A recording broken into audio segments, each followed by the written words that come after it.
नमस्कार, मैं हूं आपके साथ प्रियांशा और आप देख रहे हैं देश और दुनिया के बाजार पर न्यूज प्लस 21 का एक्सक्लूसिव बुलेटिन बाजार हलचल। सोने के बाद अब सिल्वर ETF में कर सकते हैं निवेश। वित्त मंत्री सीतारमण बोली, लगातार तीसरे साल विनिवेश से चूक सकती है सरकार, महज 9,329 करोड़ ही जुटा पाई। UPL की सहायक कंपनी सिनाग्रो में 33% हिस्सेदारी खरीदेंगी Bunge limited. PTC India financial services के तीनों स्वतंत्र निदेशकों ने इस्तीफा दिया।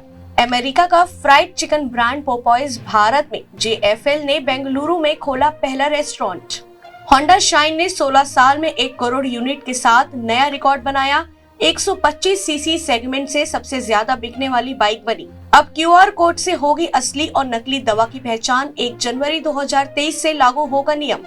बिटकॉइन की कीमत में गिरावट, एथेरियम भी खिसकी नीचे। PTC इंडिया फाइनेंशियल के शेयरों में 6 साल की सबसे बड़ी गिरावट, 20% तक टूटा स्टॉक। गेमिंग सेक्टर में इतिहास की सबसे बड़ी डील करेगा माइक्रोसॉफ्ट, 68.7 अरब डॉलर में खरीदेगा एक्टिविजन ब्लिज़ार्ड। ऐसे ही तमाम जानकारी से लगातार अपडेट रहने के लिए हमारे चैनल को लाइक और सब्सक्राइब करना ना भूलें।